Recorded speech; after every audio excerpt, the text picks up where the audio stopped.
This video is brought to you by Alpine Academy, subject English, class 9, Sindh Textbook Board, Jamshoro. English Book 1 for Class 9. Unit 8 हम पढ़ रहे हैं people and places. इसमें अभी unit हम पढ़ेंगे 8.5 study skills, preparing, giving and evaluating presentations. यानी presentations बनाने का, उसको परफॉर्म करने का मेथड या उसकी एक्सरसाइज है इस यूनिट में। Unit 8 people and places, unit 8.5 study skills. Unit 8.5 Study Skills. Again mention a note for acquiring additional language skills, not to be formally assessed. Preparing, giving and evaluating presentations. Presentations कैसे तैयार की जाती है, उसको evaluate कैसे किया जाता है, उसको कैसे perform किया जाता है. In order to create and deliver simple presentations on various themes, problems and issues, here are some steps to follow. Different topic के ऊपर और डिफरेंट थीम्स के ऊपर या कुछ प्रॉब्लम्स को डिस्कस करने के लिए जो भी प्रेजेंटेशन तैयार की जाती हैं, उनके लिए ये कुछ स्टेप्स जो हैं वो प्रोवाइड किए गए हैं ताकि आप इनको मद्देनज़र रखते हुए अपनी प्रेजेंटेशन तैयार करें। जैसे कि सबसे पहले है ब्रेनस्टॉर्म। सबसे पहले हमने सोचना होता है, माइंड में सोचना होता है, विजुलाइज करना होता है कि इस टॉपिक से रिलेटेड प्रेजेंटेशन में हमें क्या क्या करना है। Then identify theme and focus. उसके बाद जो भी आइडिया हो गया, सोच लिया हमने कुछ आइडियाज़, उसमें से जो मेन सेंट्रल आइडिया होते हैं, यानी थीम क्या है हमारी, हम क्या कहना चाह रहे हैं, क्या कन्वे करना चाह रहे हैं, उसके ऊपर फोकस करके सोचना होता है हमें। Then structure ideas and arguments in a coherent logical fashion.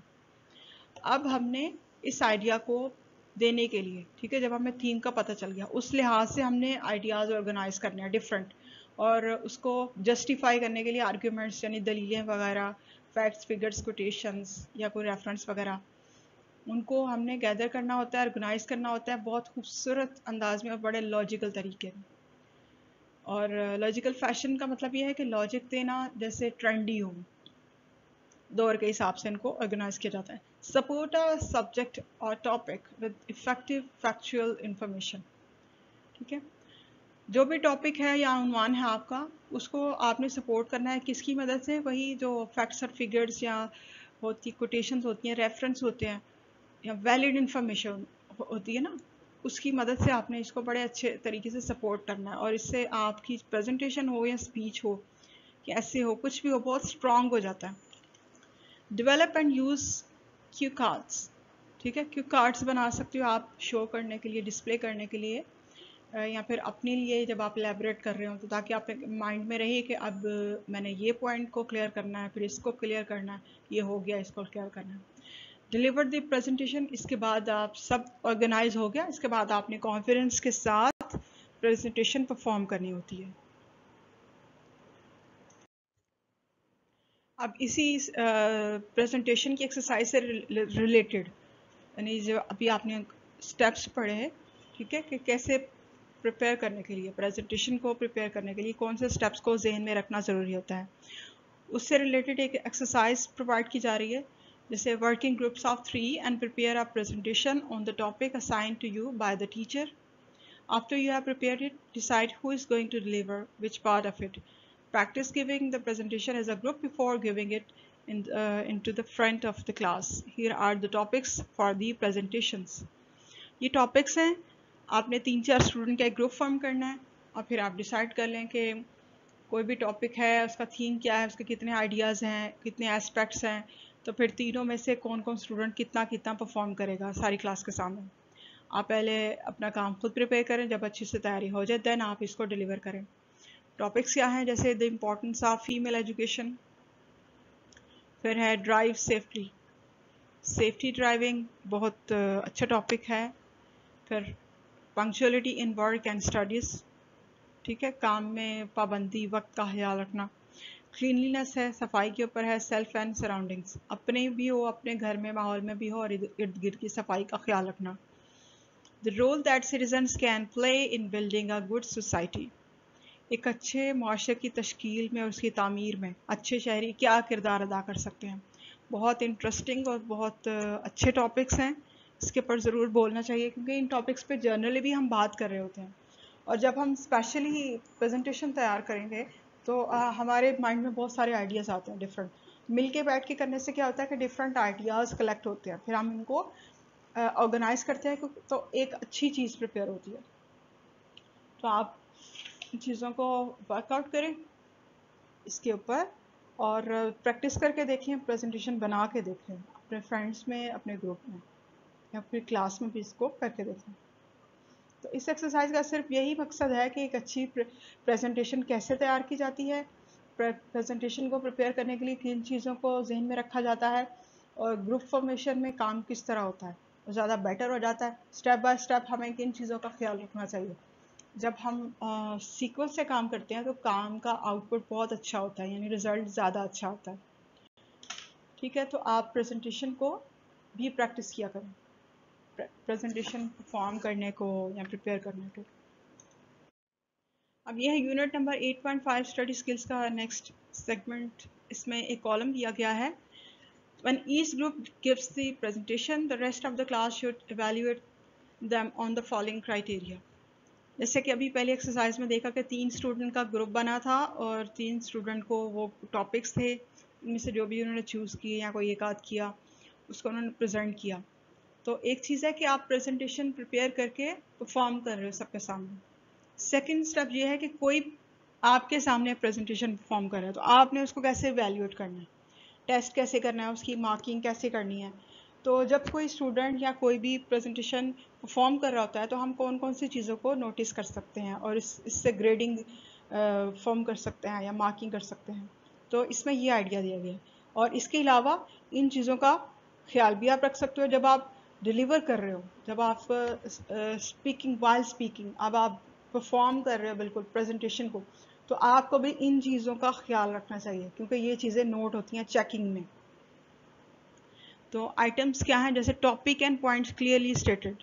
जैसे कि आपका टॉपिक है ड्राइव सेफ्टी, तो इस टॉपिक के लिहाज से सारे पॉइंट्स आपने बताए और क्लियरली विजन दे रहे हैं कि हाँ भाई आप जो कह रहे हैं वो समझ में आ रहा है और सारे इसी टॉपिक से रिलेटेड हैं। सबसे पहले तो ये देखा जाता है तो ये कितना अच्छा आपने रेलिवेंट बनाया है कि नहीं बनाया। तो इसमें डिफरेंट ग्रेड्स हैं, यानी अगर आपका बहुत अच्छा है तो फिर एक्सेप्शनल है, गैर मामूली तौर पर।